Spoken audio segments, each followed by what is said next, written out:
Welcome to the S.J. Child Show, where a little bit of knowledge can turn fear into understanding. Enjoy the show.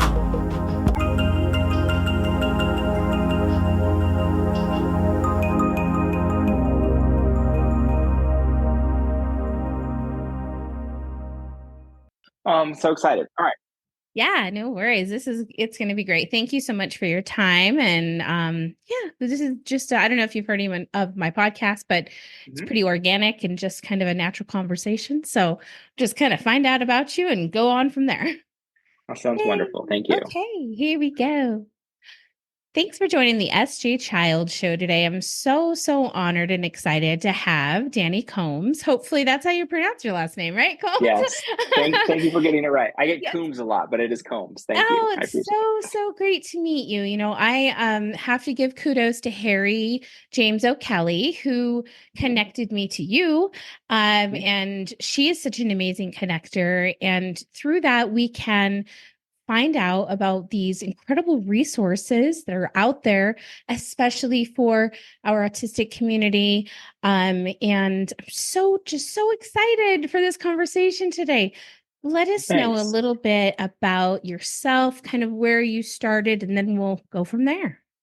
Well, that's a loaded question. Yeah, right. However many years back you want to go. No. So, yeah, I always like to tell everybody the full story because it kind of frames, it's amazing how life ends up putting you exactly where you're supposed to be. So I come from a background of trades folks. So my great-grandfather and grandfather and father worked in the trades. My great-grandfather and grandfather and aerospace. And then my dad was a general contractor. So when I grew up doing that for free, essentially after school and weekends and all that kind of stuff.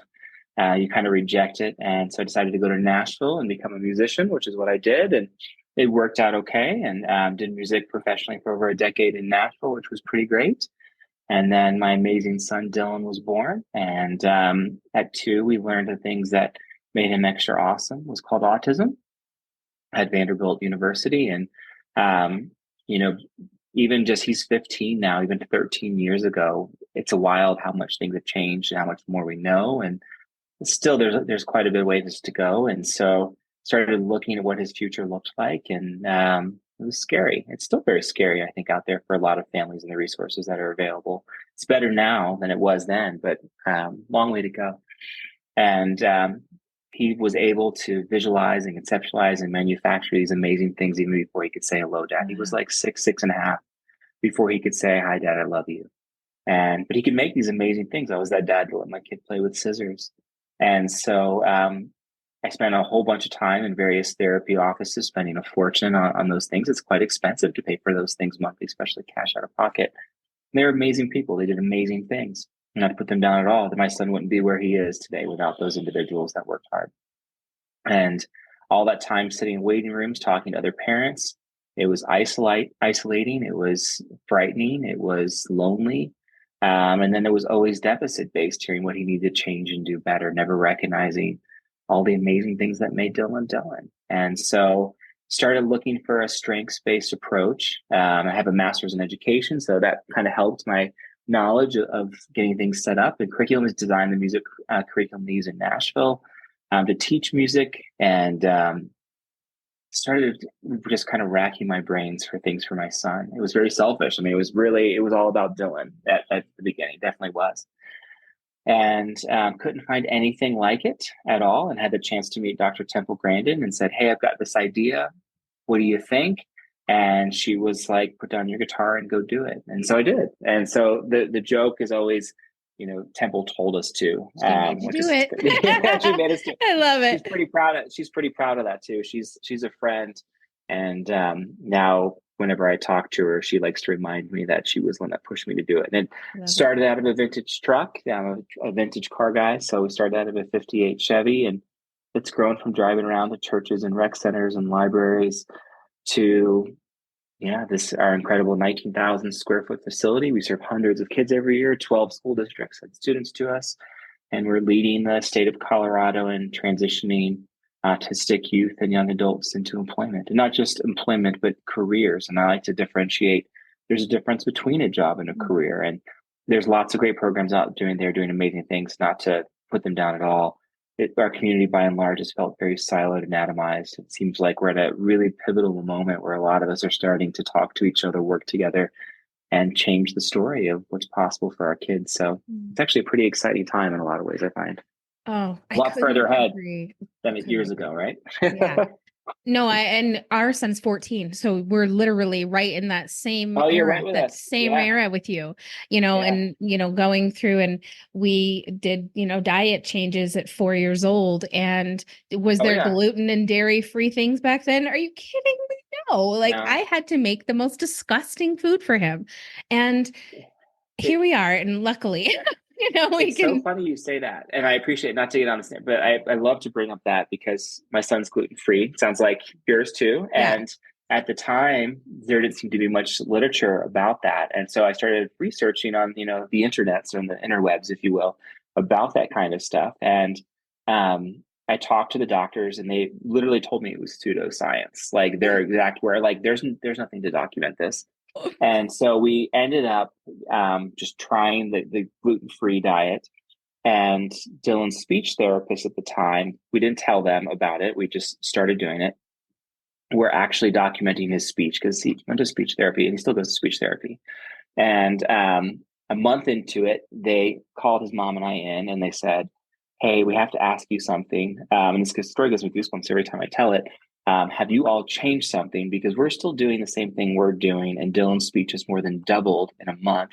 And we have no way to explain how he's seen the progress that he's seen. So it was like a great blind study, and they had it all graphed out. I mean, it gives me goosebumps. My hair I stand love up every it. time I saw it because it's worked for him. And I think still to this Absolutely. day, if he eats gluten, his speech really goes down quite a bit. I mean, it's interesting how that affects him in that way.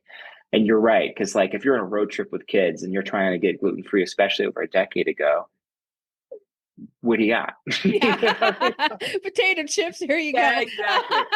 Right? Hoping for a grilled sandwich that you're scraping everything off of, and just here's a grilled chicken breast from whatever Yeah. restaurant, kind Yeah. of thing. So No, yeah. it was really, really tricky and really tough. And just like you, I was a medical paralegal before I was pregnant with Oh, DJ. And okay. so I did the same thing, researched so hard.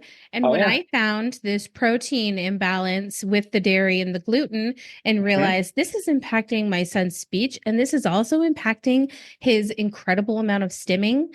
Because I just a little, like last week, I saw a video of him when he was about 1.5, just humming and spinning circles and bouncing, around. And there was just Yeah. like no way to communicate or to get to him or with him. And the incredible changes that happened. And the same thing, like you said, DJ was reading at 1 and writing at 2. And we wrote back and forth with each other before he ever spoke. Yeah. And the doctors were just like, well, that's ridiculous. You need to be looking at kids don't need to be writing at 2 years old. They need to be, well, you don't know my kid. Like, Yeah. like, I Yeah. can't believe you're saying this to me. It's crazy how strong of a person you have to become for yourself and your child when you're faced with experts that you're there to get their opinion, and your heart breaks when you're like, you're wrong. Yeah. You do not know what you're talking about. Like, Yeah. oh, how can this be possible? So it's a crazy journey to get people on in line with you. Did he go to like public school? How did that look? Yeah. He still goes to public school. So with his IEPs in the traditional classroom 80% of the time. And then he gets pulled off for services.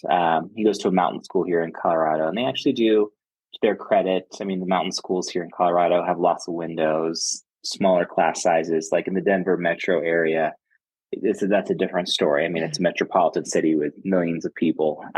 The rural environments, they don't have the same access to resources, but the actual space itself seems to be pretty good. And at least their team seems to be willing to listen, and just finding a team that is willing to listen rather than tell parents what they're quote quote doing wrong. And there's a lot of validity to it. I mean, they have a lot to share. So I mean, again, not to put them down at all, but being willing to know that, hey, maybe a parent knows their child, and what does that look like? They might Yeah. have some advice on things that can support them to be successful. So, Yeah. And I think yeah. that watching what you're doing and doing what I'm doing with my events and stuff and really sharing the narrative and letting autistics show up and speak their truths and say, hey, this is what it is like. This is what it was Yeah. like when you didn't believe me, when the doctors said this, when whatever. And, we kept going. And now here I am, the, supermodel Rachel Barcelona, right? Like, come on. She was, non-speaking until after 5, and now she's on billboards in New York City.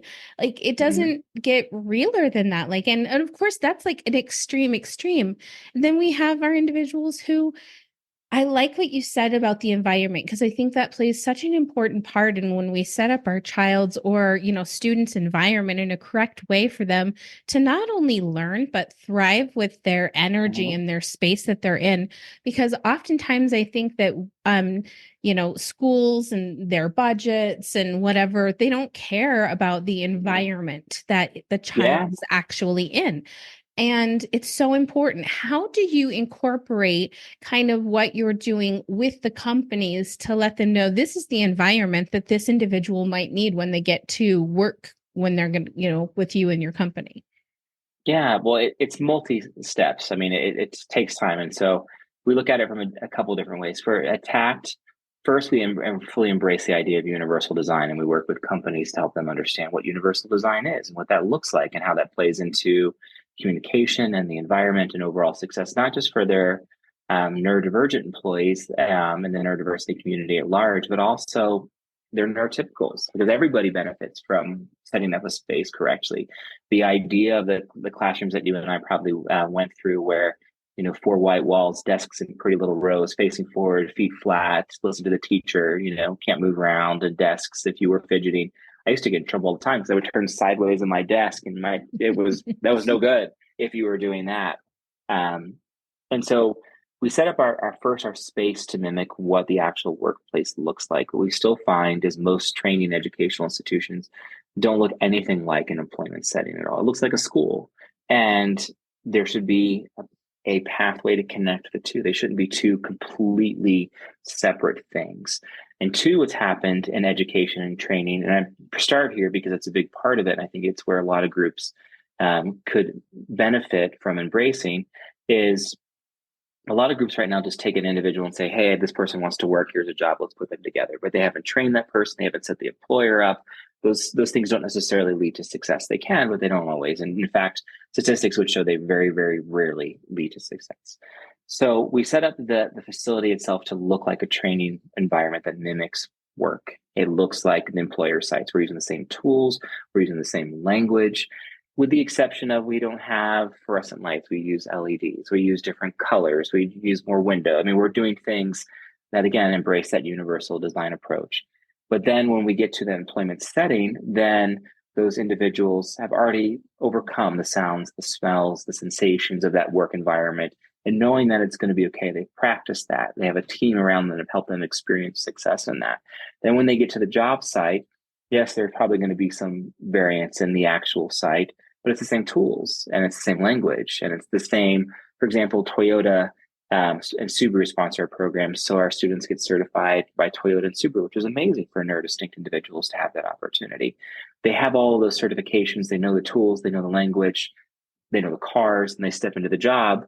Okay, attack team members there with them, so they've got a person there they know and trust as well. Now it's a different environment. So we're minimizing how many things that can create anxiety. Then on that job site, we work with those individuals to help the managers get trained, the leadership get trained, because it can't just be, the individuals working right beside them. It has to be a whole culture shift. And it can't be this DEI checkbox where people are like, oh, great, look, I'm hiring the neurodistinct kids or the autistic kids. Yep, and check, look how great we are. And then advertise that, right? We're not looking for that. We're looking for businesses that are saying, hey, these kids have value, they have strength, we're valuing inherently the things that they're offering our organization and their community and their coworkers. Those are the kind of partners we want. And I think there's a lot of businesses that actually model that. And the trades, I mean, there's all kinds of cool studies. There's a great one that just came out of the UK that talks about how the trades are already doing that. And the neat thing that honestly we didn't plan on, but it's been a wonderful benefit, is because English as a second language has already been embraced a lot within the skilled trades. They've already set up these beautiful task analyses, which anybody that has a child that is on the spectrum sees task analyses, hopefully in their educational setting, where it's laying things out in a way that provides opportunity and helps it differentiate for that individual. And so they already have this beautiful infrastructure in a lot of ways, not perfect, but it's a further way ahead than a lot of groups that have already started in a lot of different industries. We found that to be successful so far. I love that too. I think that it's so important. I had a question. It bleeped out because I kept listening. So I love that. It'll come back. It'll come back to you like 30 minutes later. I know, right? Exactly. It'll come back. Yeah. But I do love what you said about them overcoming, I know that's something Temple teaches a lot too, is overcoming those noises and sounds and sensations and senses, and working with people and working with a team. And I love that you partner up to, lessen the amount of anxiety that's so important for all the individuals that are involved with doing it. Yeah, that's fantastic. What are your plans moving forward? What are some programs that you want to incorporate that you're thinking of? Yeah. Well, I'll come back to that if it's okay, but Temple's right. And I think on that, again, we do that because it's holistic in the nature and the way that it teaches, right? A lot of times everything in education is siloed, where it's math is separate from science, which is separate from physical education. And the trade is all of it together. And students are able to experience and overcome frustration tolerance and executive functioning, communication, practicing these things separately. We're practicing them holistically in the nature of life. And that seems to be more authentic and help kids be more successful. The things that we're aiming for, we're going to be opening culinary in August, which we're very, very excited about. That's something that we have gotten quite a bit of requests for, and we had an incredible donor come in and provide the funds to do that. We have some incredible people in our community that make this possible, what we're doing, and we're proud of that. And then thinking further, we have a corporate sponsor that I'm meeting with right after this, Mitsubishi, that their foundation has been an incredible supporter to us. And Mitsubishi Electric, the organization too, is supporting us with all kinds of HVAC and heat pump equipment. And we have a clean energy program where we're already doing solar panel and EVs. And so we're going to start incorporating the HVAC into the clean energy program that we have as we set up more campuses, especially, and helping our individuals be more successful. I mean, the neat thing is the kind of technology, for example, that we're trying to embrace for our kids to help them have cutting edge stuff, was we have a partnership with Trimble and Microsoft, for example, and we have access to the HoloLens, which is augmented reality. And the neat thing is a lot of these corporations have already embraced digital twins for work environments that, again, create a hands-on, step-by-step, color-coded, this is how you walk through everything kind of installation. And think about that. If somebody came out to your house wearing augmented reality and was able to walk through step-by-step with this technology, that doesn't work in every situation, but the fact that we even have the partners that provide that opportunity for our kids to experience that, that's where it's going. In fact, you can probably hear them hammering outside right now. It's great. It's great. Yeah. We're live in the warehouse, guys. It's neat that we have those partners that believe in our program that much, but they're also recognizing that our community's a disenfranchised group that's an untapped work pool, and they're supporting it because of the innovation that it's bringing to their organization. So it's pretty cool. Yeah. That question came right back, just like you said it would. What is your opinion? And, you'd know more than I do about, the underpay and underemployment that is occurring, and is it changing, and how do we change it? That's a great question. I would love to say it is changing, and it kind of is. There's still, last I heard, is 36, 37 states that still allow sub-minimum wage. Colorado was one of them until just a few months ago, which breaks your heart in 2024 that was still legal. Thankfully, TACT grads, we're really proud that the average starting rate that our kids are earning is $19.86 an hour. That's pretty awesome. That's well above minimum wage. They're having incredible careers. And again, I think that's partly of the skilled trades opportunity, right? It's people used to look down on the skilled trades as less than. And there's incredible things that can happen with the skilled trades. I think they're needed. I don't think it is a lesser than in any stretch of the imagination. That being said, the poverty rate for our community again, isn't recognized. It's another thing that our group falls into.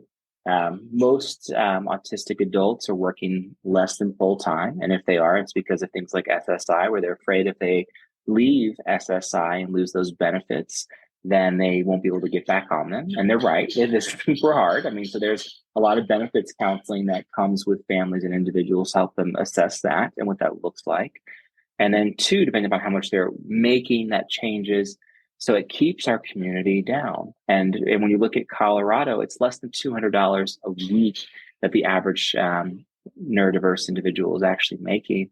That's far below the poverty line, far, far below the poverty line. Hard. So Yeah. even when you look at, in Colorado, for example, 12.2% of autistic adults are employed. That's not a good statistic by any stretch of the imagination. Of those, the average is that less than $200 a week. That's garbage. Like that's nowhere near acceptable. No. But there's all kinds of laws still that need to be changed that are keeping our community down and making it harder too, even for organizations like us.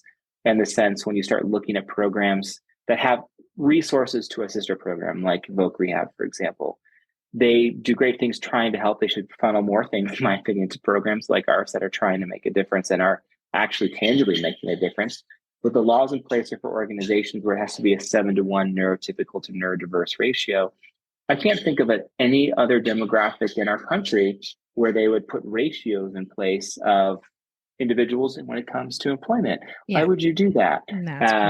That's just wild. I mean, that feels like the 1950s all over again, and not a good way. I mean, that's not appropriate. But those are real things that are still happening right now. And the wildest thing, it's 1 in 36 now being diagnosed with autism. The latest that I'm hearing is that it's going to jump to 1 in 27 when the CDC releases the new stats. So we'll see. That does seem to kind of correlate with the trend. Yeah. And at some point, I think individuals are going to have to wake up and recognize, hey, this is a big part of our community. I know somebody that's autistic. My friend is, my neighbor is, my son is, my dad is, whatever. Because there's still so much of our community that's even masking and not even, letting them know. And then the burnout that comes with that because they're afraid to show it, especially in their workplace. So I think employers have a really kind of once in a lifetime opportunity to all of a sudden recognize the demographic they've missed so far. And that could really change, the landscape of what employment and innovation looks like. Yeah, definitely. What programs do you offer now? Like, so our listeners know and they can, do some more research. Yeah. So we start kids really young as 5. Obviously, we're not putting 5-year-olds on welding torches and table saws and under cars. That would be not the right thing to do, obviously. But we want kids to get excited about the idea of making and fixing things and working with their hands. So for the youngers, we offer all kinds of camps and workshops for their makerspace STEM type programs where individuals can come in and try things and see, hey, what is it like to fix something?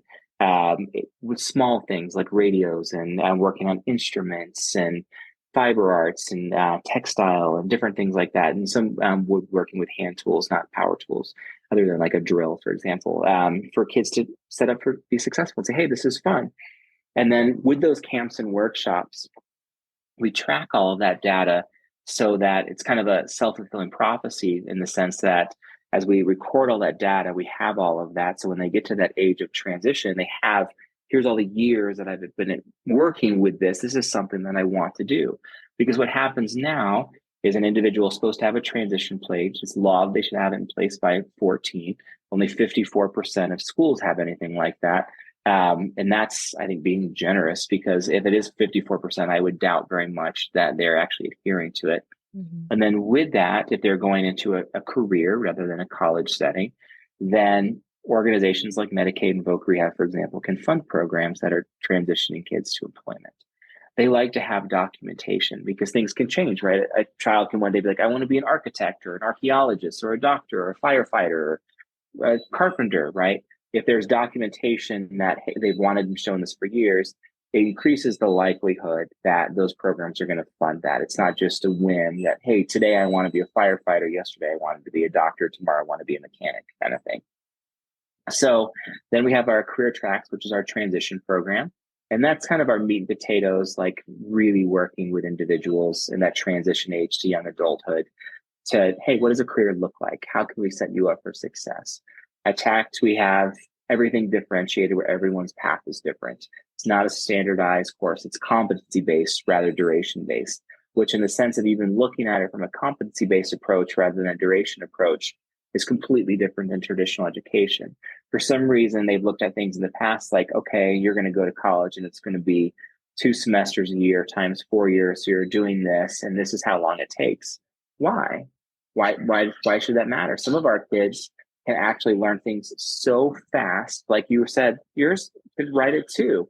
Is the idea that they have to stay at a certain grade level, even though they're already past that simply because of their age, as if it's a manufacture date? Why should that matter? So if our kids can achieve success faster, let's help them do that. And so we set it up like that. If they need more time and supports to be successful, let's give them that too. They shouldn't just be out because you had 6 weeks to learn this, it didn't happen, and you're done. That's not how things should be set up. It sounds really simple, but it's a completely different shift from the last 7,500 years. Before that, that's the way everything was done, right? I mean, like, you look at like my great grandfather and grandfather that helped to build, the lunar module and satellites in space. These were men with high school, maybe, 8th grade education, certainly not college degrees. And they did amazing things. I mean, there's more PhDs right now than any time in history, but you don't see the same level of innovation that we saw 100 years ago. Right. And I think it's just reframing the way we look at it. And so then once we get individuals set up in that transition, then we have an entire team of employment support specialists that actually work with the employers in the job setting that are supporting them in employment. So those are our programs. It's kind of holistic the way we look at it. It's from the whole range through advancement and then eventually one day retirement, right? So yeah, absolutely. No, that's so fantastic. And I'm sure you help them with things like resume writing or interviewing and kind of all of the all steps that that it stuff. takes to get Yeah. into those processes. So what is Dylan interested in now? Is what career line is he going to be the astronaut guitarist behind you here? Yeah. No, I fly satellites for the Air Force, so I always have the space stuff here too. So that's just another thing. I don't talk about that one as much, but it's kind of a different part of the brain, and I feel really fortunate to get to do that, which is really fun. So, my goal for him, the dad goal, was that he would love working on cars and stuff as much as I do. He does not. He tolerates it. He's pretty good. He's very handy. His comes in the space of the visualization, the manufacturing, design.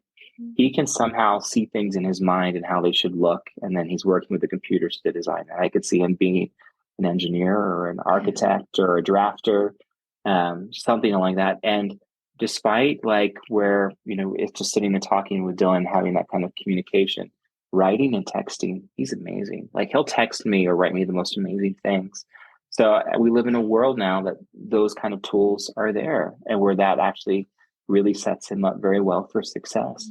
And so I see him doing those kind of things and excited to see where his mind leads, because somehow how he's able to see how those things exist and taking it from 2-dimensional to 3-dimensional and scale it and make it, it's pretty amazing. Wow. Yeah. It sounds like it. I love the creativity that comes from when you honor someone's space of passion and you can see their love and their creativity that comes from that. I think that's the best part about being an intentful parent, that you want to see your kids thrive. And so even though, like you said, might not have been your dream for him not to work on cars, like you honor his space in what he's good at. And I think that that's just a mindset that has come about and still needs to completely take over. I think that would be so phenomenal to see, parents be on board with really not having to recreate their childhood or recreate their things they didn't get to do, but more, honor what your child loves and what they're good at and what they feel wonderful doing. I think that that's so important. And I think that you're really doing that in creating this space for them to come to be a part of the world in a way that they've never been able to be a part of. Yeah. Well, thank you. I appreciate that. Mhm. Yeah. That being said, I should say that since he's getting to the driving age, we've been doing a father-son project. We found an old car that we bought from a charity for $800 that hadn't run in like over a decade, and we've got it running. And yeah, it's still fun to have that father-son time. But yes, Absolutely. absolutely. Well, Does he want to drive? Is he excited about that stuff? he loves driving. He doesn't love driver's ed. Isn't that the truth? Yeah. Oh man, that's so great. Yeah. Well, I am so glad that we were able to get together today and have this amazing conversation. And I really support what you're doing. And just if there's anything I can do to just get the good word out, and just whatever I can do, send you connections. Otherwise, please let me know. Thank you And for sharing, and thank you for yeah. helping others know about our program. We appreciate it. Yeah, and before we do go, please let people know how they can find out more about you and more about tact and all the good stuff. Yeah, so our website is buildwithtact.org. So I'd encourage everybody to visit our website. And we're on LinkedIn and Facebook and the Twitter. And I think we're on the Twitter, or now X, isn't it called X now? And then also Instagram. But we try to showcase all of the things that our students are doing all the time, lots of pictures and videos and stuff, because our community is creating amazing things. Yeah. And is there a way we can support and donate and things like that? Is there a place for that on your website? There absolutely is. And I would like to point out too that of the clients that come here for our transition program, 98.5% of them are on a scholarship. So we're not that program that says, okay, only if parents are able to afford an expensive program can kids come here. We work really hard with foundations, grantors, folks that can hopefully donate after hearing this, businesses, all those kind of things to make scholarships possible for kids to come here. So we create millions of dollars for scholarships to kids to come to our program and actually get the same kind of equality of opportunity. So if they go to buildwithtact.org, there's a donate section on the top right. So we would really appreciate that. We need those kind of supports. It'd be great. Absolutely. 100%. I agree with that. So go and check that out. Thank you so much for your time today. It's been My so pleasure. wonderful getting to know you more. Thank you. I really appreciate it. Thank you so much. Absolutely. And we will definitely stay in touch. Sounds good.